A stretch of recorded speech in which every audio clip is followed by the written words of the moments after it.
हम्म, अभी अभी मैंने रिकॉर्ड की थी वीडियो, वो एकदम से क्या हो गई, सबरी स्पॉइल हो गई। पूरी वीडियो रिकॉर्ड कर ली थी मैंने। चलिए स्टार्ट करते हैं। Hello friends, this is Shubham mayor और मैं आपका स्वागत करता हूं अपने चैनल पे जिसका नाम है गुप्तास क्लासेस। आप हमारी वीडियोस रोजाना देख ही रहे होंगे। हम वीडियोस बना रहे हैं आपकी एमसीक्यू रिलेटेड, जैसा कि आपकी डिमांड आई थी कि आप एमसीक्यू रिलेटेड वीडियो लेके आइए, तो हमने अब अलग अलग टॉपिक पे वीडियोस बनाना शुरू कर दी हैं। आप देख ही रहे होंगे, आपको अच्छी लगती हैं तो आप इन्हें लाइक, कमेंट, शेयर, सब्सक्राइब जो भी है आपका कर सकते हैं। ठीक है, आज का जो हमारा टॉपिक होने वाला है वो होने वाला है फाइनेंशियल मार्केट का। इसके रिगार्डिंग भी काफ़ी क्वेश्चन बनते हैं आपके अलग अलग एग्जाम्स में, जिसमें कॉमर्स एक अच्छा खासा रोल प्ले करता है। तो जो हमारा चैनल है गुप्तास क्लासेस, आप इसको सब्सक्राइब कर लीजिए। ठीक है, और बने रहिए हमारे साथ रेगुलर अपडेट्स के लिए। ठीक है, तो पहले क्वेश्चन से स्टार्ट करते हैं हम। पहला क्वेश्चन है आज का आपका, पहला क्वेश्चन है आपका, क्या है आज का पहला क्वेश्चन? देखिए, प्राइमरी एंड सेकेंडरी मार्केट्स क्या है? तो आपने ये ऑलरेडी पढ़ा रखा होगा। मैं ये आशा करता हूँ कि जो भी मैं टॉपिक से रिलेटेड क्वेश्चन लेके आता हूँ वो आपने पहले से कहीं ना कहीं पढ़ रखे होंगे। ठीक है, तो प्राइमरी एंड सेकेंडरी मार्केट्स क्या जी एक दूसरे को कंट्रोल करते हैं? क्या कंट्रोल करते हैं? क्या जी एक दूसरे को कॉम्पीट करते हैं? कॉम्पीट करना मतलब क्या जी एक दूसरे के क्या है, कॉम्पिटिटर हैं? क्या ये अलग अलग वर्क करते हैं, फंक्शन इंडिपेंडेंटली, या एक दूसरे को जो कॉम्प्लीमेंट करते हैं? तो इसका आंसर जो बन जाएगा वो आपका डी वाला बन जाएगा। Option D is the right answer. क्यों बन जाएगा वो मैं बता देता हूँ। थोड़ा बहुत मैं आपको बताता हुआ चलूँगा क्योंकि मेरी आदत शुरू से ऐसे ही है, मैं डायरेक्ट भागता नहीं हूँ, मैं थोड़ा बहुत बता देता हूँ। तो देखिए, पहली बात तो देखिए कि जो प्राइमरी मार्केट होता है, प्राइमरी मार्केट ऐसा मार्केट होता है जिसमें हम जब भी मतलब जिसमें आप सिक्योरिटीज़ को इशू करते हो, इशू करने का काम होता है, लाइक, है ना? तो सबसे पहले जब भी सिक्योरिटी को आप इशू करेंगे तो वो किसके थ्रू करेंगे? वो करेंगे आपके प्राइमरी मार्केट के थ्रू। तो इसमें सिर्फ इशू का काम होता है ना। कंपनी अपने जो भी शेयर्स हैं वो इशू करेंगी, वो थ्रू किसके थ्रू करेंगे? वो प्राइमरी मार्केट के थ्रू करेंगे। But secondary market on the other hand, इसका काम क्या होता है? इसमें आप परचेस और सेल दोनों कर सकते हो। Purchase and sale of new security. क्या यहाँ पे नई सिक्योरिटी को परचेस और सेल किया जाएगा? नहीं। तो जो एग्जिस्टिंग सिक्योरिटी होती है, मतलब जो एक बार क्या हो गया, प्राइमरी मार्केट से सिक्योरिटी बिक गई, मतलब सिक्योरिटी आपने खरीद ली, सिक्योरिटी ना शेयर, डिवेंचर, ये सब चीज़ें, इक्विटी, प्रेफरेंस या जो भी है, आपने क्या किया, सिक्योरिटी खरीद ली। अब आपको उसको मतलब ट्रेड करना है, मतलब बेचना है या खरीदना है दोबारा से किसी को, तो वो उसको क्या करना पड़ेगा? उसे फिर सेकेंडरी मार्केट में जाना पड़ेगा, है ना? क्या लिए? Purchase and sale of existing security, क्योंकि ये ऑलरेडी इशू हुई सिक्योरिटी थी, इस वजह से इनको क्या बोला गया है? Existing security. और प्राइमरी मार्केट में जो भी सिक्योरिटी इशू होती है वो न्यू सिक्योरिटीज होती हैं, इसलिए इसको का दूसरा नाम है इशू न्यू इशू मार्केट भी बोलते हैं, या न्यू सिक्योरिटीज मार्केट भी बोलते हैं, इस तरीके से बोलते हैं। ठीक है, ओके, चलें। तो पहला आपका क्वेश्चन हो गया। दूसरा क्वेश्चन को देखते हैं हम। दूसरा क्वेश्चन है आपका, the total number of stock exchange in India. India में कितने टोटल स्टॉक एक्सचेंज है? तो total number of stock exchange है इंडिया में 23 नंबर ऑफ स्टॉक एक्सचेंज है, जिसमें से 23 में से दो तो आपके मेन स्टॉक एक्सचेंज है जो है BSE और plus NSE, Bombay stock exchange और नेशनल स्टॉक एक्सचेंज, और वहीं बाकी के 21 जो हैं आपके वो रीजनल स्टॉक एक्सचेंज है। ठीक, आज के क्वेश्चन फैक्चुअल ज़्यादा हैं तो मैं डायरेक्ट सीधे सीधे चलूँगा, है ना? मैं ज़्यादा इसमें कुछ समझाने जैसा कुछ है नहीं। अगला क्वेश्चन है आपका तीसरा question, the settlement cycle of in NSE is, NSE मतलब नेशनल स्टॉक एक्सचेंज में जो सेटलमेंट साइकिल होती है वो कितने दिन की होती है? अब जो सेटलमेंट साइकिल क्या होता है? सेटलमेंट साइकिल का मतलब है कि सेटलमेंट साइकिल का मतलब ये है कि आपका जो ट्रांजेक्शन है ना, ट्रांजेक्शन मतलब आपने यदि कोई सिक्योरिटी बाय की है या सेल की है, तो ट्रांजेक्शन वो कितने दिन में पूरा सेटल्ड हो जाएगा, है ना? तो टी को यहाँ पे बोला जाता है ट्रांजेक्शन। ठीक है, तो पहले अब देखते हैं कितने दिन में सेटलमेंट होगा। क्या वो T+3 डेज में होगा? एक मिनट, क्या वो T+3 डेज में होगा, क्या T+2 डेज में होगा, क्या T+1 डेज में होगा, या T+5 डेज में होगा? तो इसका आंसर जो बनता है वो बनेगा आपका T+2 डेज में। B will be the right answer. B जो होगा आपका राइट आंसर बन जाएगा। ठीक है, तो जितना भी सेटलमेंट साइकिल है ना, एनएसई का, वो कितने डेज के हिसाब से होता है? T+2 बेसिस के हिसाब से होता है। ठीक है, तो मतलब ये है कि ट्रांजैक्शन जब हुआ है ना, मान लो ट्रांजैक्शन हुआ आपका आज, है ना, आज क्या है, जैसे आज है आपका सैटरडे, है ना, आज तो होगा ही नहीं, सैटरडे पे तो होगा ही नहीं। सपोज करिए आपका ट्रांजैक्शन हुआ मंडे पे, है ना, मंडे को आपका ट्रांजैक्शन हुआ, तो मैक्स 2 वर्किंग डेज के अंदर, 2 वर्किंग डेज के अंदर आपका वो सेटलमेंट पूरा क्लियर हो जाएगा। मतलब आपके पास जो पैसे आने थे वो आ जाएंगे, और जिसको पैसे जाने थे वो चले जाएंगे। मतलब जिसके पास सिक्योरिटी आनी थी उसके पास सिक्योरिटी चली जाएगी, और जिसके पास पैसे आने थे वो उसके पास पैसे चले जाएंगे। तो इस तरीके से T+2 डेज रखा गया। The National Stock Exchange of India was recognize as stock exchange in the year. फिर से एक डायरेक्ट क्वेश्चन बन के आता है। तो डायरेक्ट क्वेश्चन क्या है कि एनएसई को रिकॉग्निशन कब मिला था स्टॉक एक्सचेंज की तरह, किस साल में मिला था? तो इसका आंसर बनता है आपका, इसका आंसर बन जाएगा आपका 1993। It was the year 1993 when NSE got recognition as a stock exchange. ठीक है, तो 1993 में इसको रिकॉग्निशन मिली। ठीक है, एनएसई को स्टॉक एक्सचेंज की तरह। और जो एक एक्ट है आपका securities contract security contract regulation act 1956 की अकॉर्डिंग इसको क्या मिली? रिकॉग्निशन मिली। ये आपको याद रखना है। एक चीज़ और याद रखनी है यहाँ पे, वो ये चीज़ याद रखनी है कि हमें ये पता है कि अब रिकॉग्निशन की पूछता है तो 1993 ईयर आएगा, है ना, अप्रैल 1993 में इसको रिकॉग्निशन मिली थी। बट वहीं वो पूछता है कि एनएसई कब आया, मतलब इनकॉर्पोरेट कब हुआ था, स्टार्ट कब हुआ था एनएसई। तो एनएसई का अगर इनकॉर्पोरेशन ईयर पूछा जाएगा तो वो हो जाएगा आपका नवंबर 1992। तो ये 2 डेट्स आपको अलग अलग तरीके से याद रखनी है। अगर इनकॉर्पोरेशन की बात करेगा तो November 1992 will be the answer. यदि वो रिकॉग्निशन की बात करेगा तो April 1993 will be the answer. That's it. चलें नेक्स्ट क्वेश्चन पे बढ़ते हैं। NSC commence futures trading in the year. एनएससी में फ्यूचर की ट्रेडिंग कब से स्टार्ट हो गई थी? फ्यूचर आपको पता होगा, बहुत सारे ऐसे कॉन्ट्रैक्ट होते हैं आपके, लाइक शेयर मार्केट में, लाइक फ्यूचर कॉन्ट्रैक्ट होते हैं।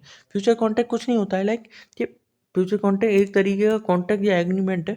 इसमें क्या होता है, एग्रीमेंट है तो 2 जने तो होंगे, बायर और सेलर। बायर और सेलर आपस में पहले ही क्या कर लेते हैं, एग्रीमेंट कर लेते हैं किसी स्पेसिफिक सिक्योरिटी या एसेट को लेके। ठीक है, पहली डेट पे, मतलब प्रीवियस पहले ही एग्रीमेंट हो जाता है ना। बट ये एग्रीमेंट हो रहा है किसी एक फ्यूचर स्पेसिफिक डेट का, और जिसमें रेट भी पहले से फिक्स्ड रहते हैं कि मैं आपको इस तारीख पे ये सिक्योरिटी इतने में दे दूंगा। ठीक है, अब यहाँ पे जो एग्रीमेंट है वो किसी ना किसी एक फ्यूचर स्पेसिफिक डेट के लिए होते हैं, है ना, और जिसमें रेट पहले से डिसाइड होता है। ठीक है, तो इस तरीके के एग्रीमेंट को हम बोलेंगे फ्यूचर्स। ये डेरिवेटिव्स के अंडर आते हैं, future derivatives, future contract derivatives, है ना, के अंडर आते हैं। और इसमें ऐसे ही होता है, लाइक इन एग्रीमेंट्स में, मतलब एक तरीके से पहले ही एग्रीमेंट हो गया बायर और सेलर के बीच में, भाई मैं इस तारीख को ये सिक्योरिटी या ये एसेट आपसे परचेज करूंगा, है ना, और इतने रुपए में करूंगा। ठीक है, भले ही करेंट मार्केट प्राइस उस फ्यूचर डेट पर भले ही कितना भी हो, बट जिस एग्रीमेंट पे वो सौदा हुआ है उसी सौदे के हिसाब से वो रेट फिक्स रहेगा। ठीक है, तो एनएसई में फ्यूचर्स की ट्रेडिंग कब से स्टार्ट हुई थी, कौन सी डेट से स्टार्ट हुई थी? ये स्टार्ट हुई थी आपकी सन 2000 में। और अगर आपको डेट भी याद रखनी है तो इसकी डेट है आपकी 12 जून 2000 में आपकी फ्यूचर ट्रेडिंग स्टार्ट हो गई थी एनएसई में। ठीक है, अगला देखते हैं। Clearing and settlement operation of NSE are carried out by. अभी जैसे हमने ऊपर क्लियरिंग और सेटलमेंट ऑपरेशन के बारे में देखा था कि T+2 बेसिस पे एनएसई में जो सेटलमेंट ऑपरेशन है वो कंप्लीट होता है। पर ये मतलब किसके थ्रू होता है ये एनएसई का? तो ये होता है आपका, ना तो ये NSDL के थ्रू होता है, ना SBI के थ्रू होता है, ये होता है आपका NSCCL, ना CDSL के थ्रू होता है। अब NSCCL क्या है? NSCCL है आपका national securities clearing corporation limited.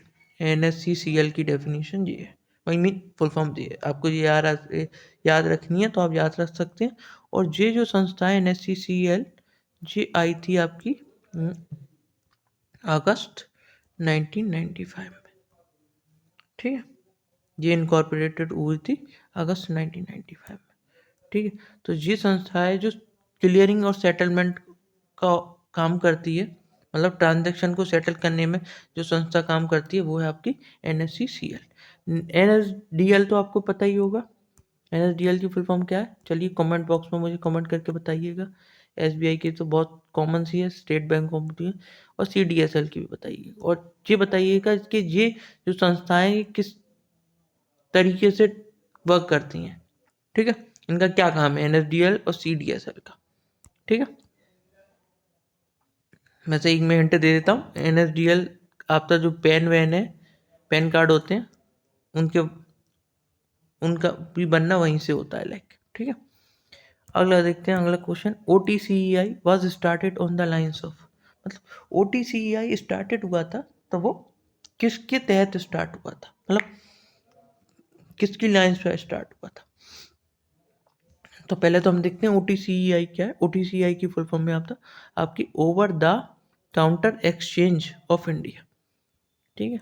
Over the counter exchange of India, ठीक है। ये स्टार्ट हुआ था आपका नेस्डेक के लाइंस पे। नेस्डेक क्या है? नेस्डेक, अब ये OTCEI को पहले डिस्कस करते हैं। OTCEI एक तरीके का एक प्लेटफॉर्म है, ठीक है। ठीक है, प्लेटफॉर्म क्या है? मतलब ये स्टॉक एक्सचेंज है ना। और यहाँ पे क्या होता है, ये फुली कंप्यूटराइज्ड है, और सारी जो यहाँ पे ट्रांजेक्शन होते हैं बहुत ही, उनमें क्या होता है, बहुत पारदर्शिता रहती है। तो एक तरीके का fully computerised and transparent stock exchange है, ठीक है। कहाँ का है? इंडिया का। बट हम अगर नेस्डेक की बात करें तो नेस्डेक जो है वो भी एक स्टॉक एक्सचेंज है, पर ये है आपका USA का स्टॉक एक्सचेंज। तो कहना ये चाह रहा है कि OTCEI को जब हमने स्टार्ट किया तो वो किसके तहत स्टार्ट किया, मतलब लाइक कि मतलब हमने किस स्टॉक एक्सचेंज को देख के OTCEI का स्टार्ट काम किया था। तो एक कि आपका नेस्डेक स्टॉक एक्सचेंज है, ये आपका है आपका USA का स्टॉक एक्सचेंज। तो हमने जब इसकी वर्किंग देखी तो हमने अपने देश में OTCEI स्टॉक एक्सचेंज स्टार्ट किया, ठीक है। ओके, कोई प्रॉब्लम? चले, तो इसका आंसर क्या बन जाएगा आपका? NASDAQ. To be listed on OTCEI पे अगर आपको अपना शेयर को लिस्ट कराना है तो मिनिमम कैपिटल कितनी चाहिए कंपनी को? तो मिनिमम कैपिटल चाहिए आपको 3 करोड़, 3 CR, 3 करोड़। और आपको मैक्सिमम कैपिटल जो चाहिए वो चाहिए 50 करोड़। ये एक डायरेक्ट फैक्चुअल क्वेश्चन है, इस वजह से मैं डायरेक्ट आगे आगे बढ़ता जा रहा हूँ, और इसमें समझाने जैसा कुछ है नहीं। चले आगे। या ट्रेजरी बिल इज बेसिकली, अब ट्रेजरी बिल क्या होती है?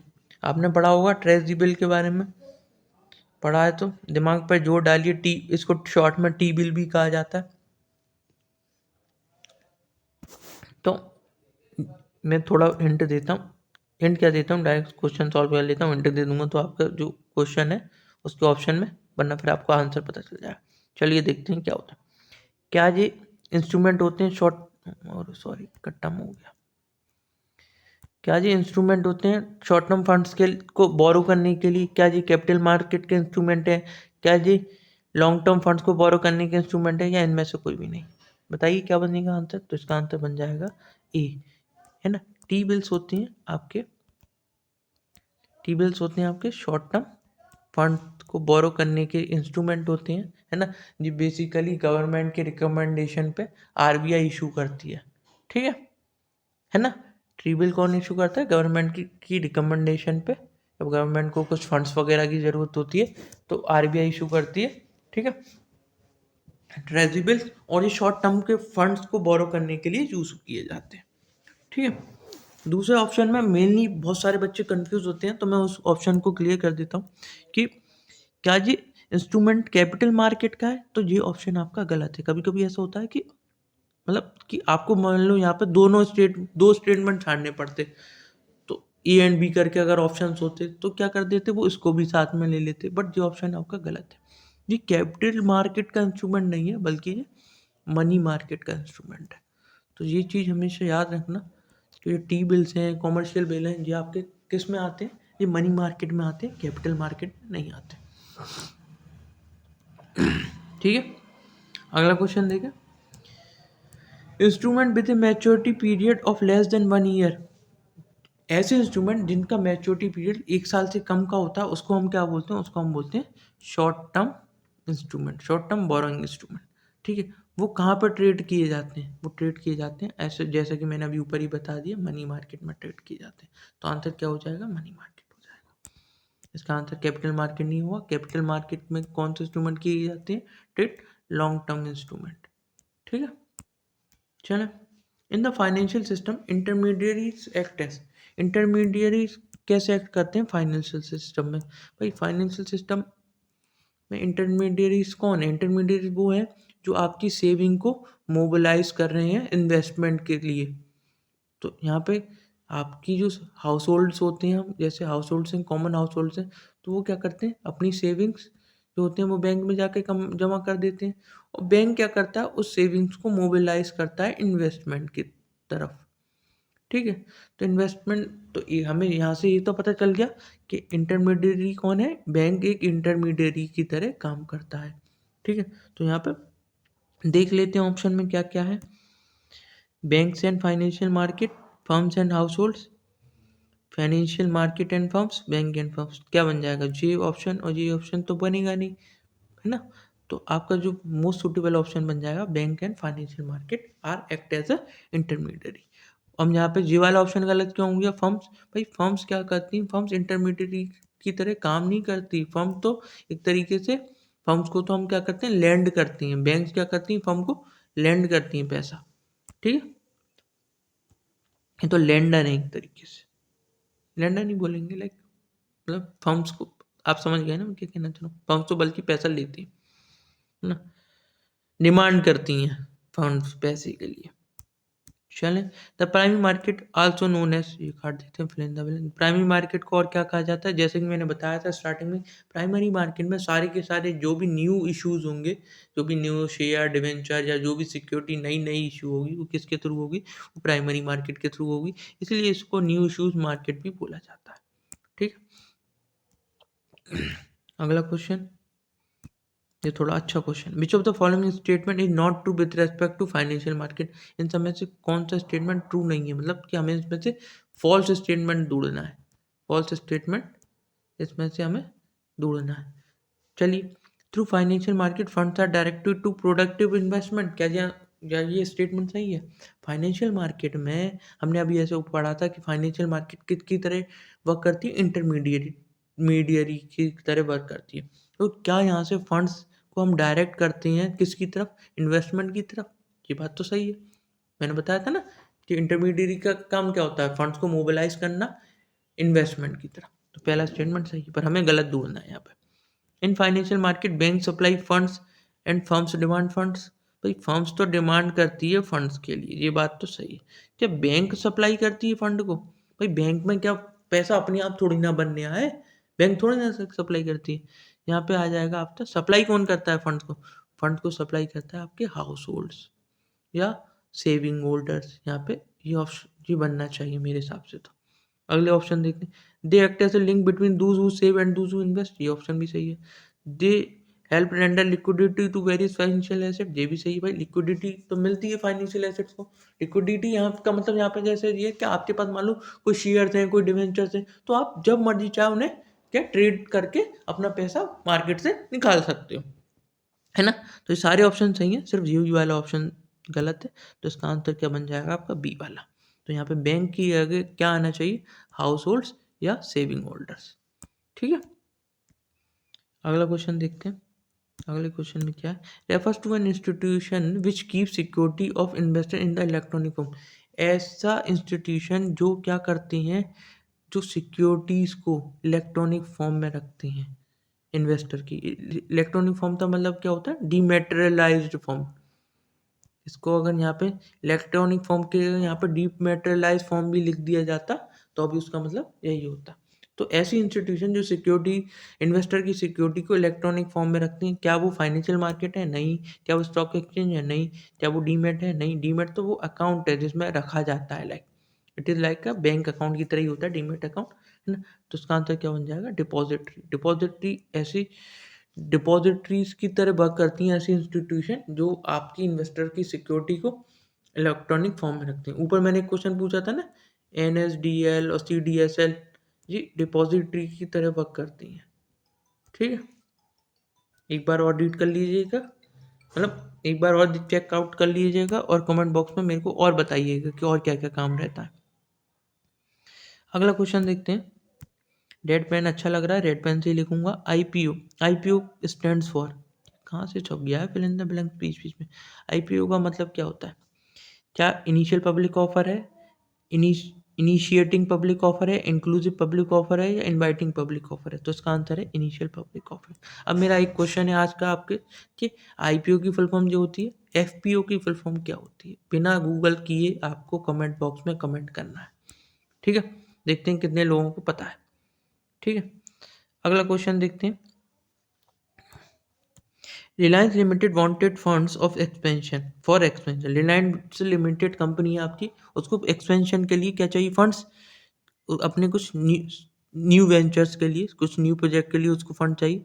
उसने क्या किया, it decided to offer it existing shareholders new share. मतलब जो एग्जिस्टिंग शेयर होल्डर्स हैं उनको उन्होंने डिसाइड किया कि वो क्या करेंगे, उनको न्यू शेयर्स उन्हीं को देंगे जो एग्जिस्टिंग शेयर होल्डर्स है। ठीक है, तो ये काम किसने किया है, ये काम किया है आपका रिलायंस इंडस्ट्री ने। तो रिलायंस इंडस्ट्री ने ये सब काम किए हैं आपके, है ना। विच of the following flotation method is being describe in the given situation. तो कौन सा फ्लोटेशन मेथड, मतलब फ्लोटेशन मेथड मतलब कि कौन सा सोर्सेस ऑफ फंड मेथड लगाया है, मतलब कौन सा मेथड लगाया है उन्होंने पैसे को प्रिक्योर करने के लिए, मतलब प्रोक्योर करने के लिए इस सिचुएशन में। तो हम देखेंगे क्या ऑफर फॉर, क्या पहला पहला ऑप्शन है, क्या ये IPO इलेक्ट्रॉनिक IPO है, क्या ये ऑफर फॉर सेल है, क्या ये राइट इशू है, क्या ये प्राइवेट प्लेसमेंट है? तो इसका आंसर जो बन जाएगा वो बन जाएगा right issue. Under right issue हम क्या करते हैं, under right issue company distribute its shares to its existing shareholders only in a proportion, है ना, in a proportion to its existing shares, in the proportion to its existing share. मतलब क्या है कि कंपनी क्या करेगी, company अपने जो शेयर्स हैं, लाइक जो न्यू इश्यू शेयर कर रही है, वो पुराने शेयर होल्डर्स में पुराने शेयर के प्रोपोर्शन के हिसाब से उनमें बांट देगी। ठीक है, तो इस तरीके के फ्लोटेशन मेथड को हम कहेंगे राइट इशू। ठीक है, चले आगे अगला क्वेश्चन देखते हैं। थक गया हूँ मैं थोड़ा बोलते बोलते। Today's fund for a new project Tata limited. Tata project limited को क्या चाहिए था, अपने नए प्रोजेक्ट के लिए फंड चाहिए था। उन्होंने डिसाइड किया that it would consult certain brokers in offer shares to the public through them. क्या किया उन्होंने कि वो अपने सर्टेन ब्रोकर, उनके जो दलाल हैं, ब्रोकर्स हैं, उनको कुछ शेयर ऑफर करेंगे और वो फिर पब्लिक को ऑफर करेंगे। विच of the following method is the flotation is being describe in the given situation. इस सिचुएशन में कौन सा फ्लोटेशन मेथड को फॉलो किया जाए? क्या ये प्राइवेट प्लेसमेंट है, क्या ये प्राइवेट प्लेसमेंट है, क्या ये राइट इशू है, क्या ऑफर फॉर सेल है, या इशू थ्रू प्रोस्पेक्टस? भाई प्रोस्पेक्टस तो इशू होगा नहीं है तो ये होगा नहीं। प्राइवेट प्लेसमेंट का काम आपका तब होता है जब कि लाइक आप अपने ही लोगों को क्या बांट देते हैं, शेयर्स बांट देते हैं अपने ही लोगों को। लाइक इट ये मेनली प्राइवेट कंपनीज में ज़्यादा होता है ना। राइट इशू में हमने ऊपर डिस्कस कर ही लिया, तो इसका आंसर जो बन जाएगा वो बन जाएगा offer for sale. Under offer for sale क्या होता है, लाइक क्या हम क्या करते हैं, ये कंपनी क्या करती है, कंपनी को जब लाइक कंपनी अपने ब्रोकर्स को, अंडर राइटर्स को शेयर दे देती है अपनी कंपनी के, और फिर शेयर राइटर और अंडर राइटर क्या करते हैं, इसे डायरेक्ट फिर पब्लिक को सेल करते हैं।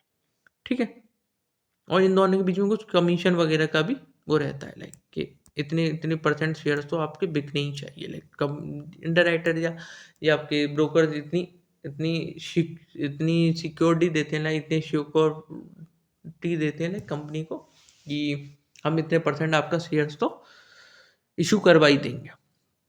तो उस बेसिस पे कंपनी फिर एग्री हो जाती है। चलें, consider the following information statement one in a capital market medium and long term securities are traded. क्या कैपिटल मार्केट में मीडियम और लॉन्ग टर्म सिक्योरिटीज का ट्रेडिंग होती है? चलिए दूसरा securities are traded in capital market are considered to be liquid. बताइए, पहला ऑप्शन सही है गलत है? भाई दो तरीके की मार्केट बताई थी मैंने आपको, एक कैपिटल मार्केट एक मनी मार्केट। मनी मार्केट में मैंने बताया था सिर्फ और सिर्फ कैसी सिक्योरिटी ट्रेड होंगी, वहां पे जो सिक्योरिटी ट्रेड होंगी वो शॉर्ट टर्म सिक्योरिटी ट्रेड होंगी।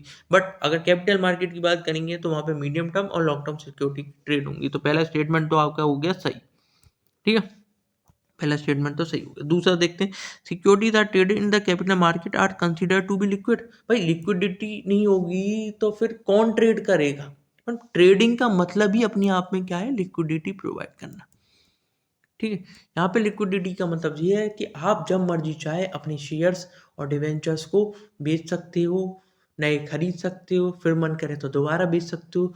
That is the liquidity here, कि आपको क्या है, जब भी फंड्स की ज़रूरत है, आपको लिक्विड करानी है अपनी सिक्योरिटीज, अपने एसेट्स, तो आप जब मर्जी चाहे अपने एसेट्स को क्या कर सकते हो? ट्रेड कर सकते हो, है ना। आज आपको पैसे की ज़रूरत है, आपके पास सिक्योरिटीज हैं, आपकी शेयर्स हैं, डिवेंचर्स हैं, या जो भी है वॉट एवर यू हैव, आप उसको क्या कर सकते हैं? आप उसको डायरेक्टली जाके सेल आउट कर सकते हैं, बाय कर सकते हैं और पैसा अपना मार्केट से निकाल सकते हैं। तो यहाँ पे दोनों की दोनों स्टेटमेंट आपके क्या बन जाएंगे? करेक्ट हो जाएंगे, ठीक है। अगला देखते हैं, विच of the following stock exchange was Asia's first stock exchange. Asia का सबसे पहला स्टॉक एक्सचेंज कौन सा था? ये क्वेश्चन बहुत बार बहुत सारे एग्जाम्स में रिपीट हो चुका है जी। शायद से अभी EMRS के पेपर में भी ये क्वेश्चन आ चुका है, ठीक है। तो इसका आंसर क्या बन जाएगा? बताइए कौन सा स्टॉक एक्सचेंज है?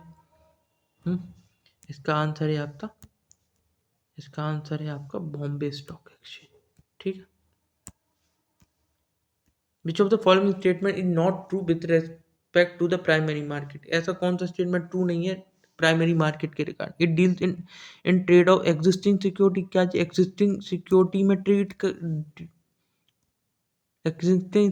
में करता है? प्राइमरी मार्केट में हम क्या करते थे? प्राइमरी मार्केट में तो हमने पढ़ा था भाई, न्यू सिक्योरिटीज में ट्रेड करता है, न्यू सिक्योरिटीज यहाँ पे इशू होती है।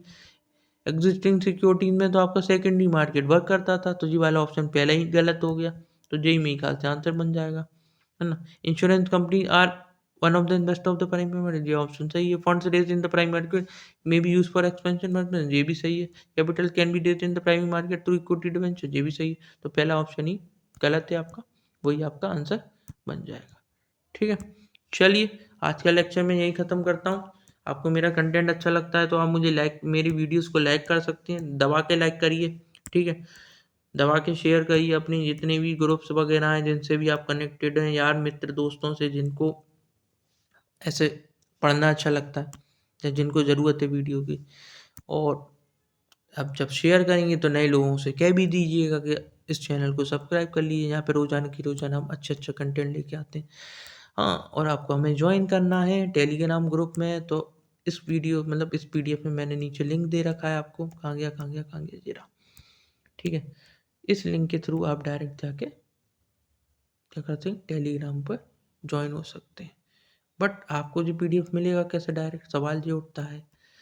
तो पहली बार तो आपको ज्वाइन ही होना पड़ेगा। मैंने अपना नंबर शेयर किया था आपको डायरेक्ट, वैसे तो जी वाला आइकन है इस तरीके से लिखा हुआ है हमने, देखो आप सर्च बॉक्स में जाओगे टेलीग्राम पे, आप ये सब चीज़ें डालना, DSSB/UPPGT/UPTGT कॉमर्स हरियाणा CET डाल दोगे तो हम आपको इस तरीके का आइकन या लोगो नज़र आएगा। वही हमारा ग्रुप है टेलीग्राम पे, तो आप हमें उधर फॉलो कर सकते हो, follow in the sense join हो सकते हो इस तरीके की PDF और कंटेंट के लिए। ओके, अभी के लिए मैं अलविदा लेता हूँ, बाय बाय, टाटा। अब अपना ख्याल रखिए, खुश रहिए और पढ़ते रहिए।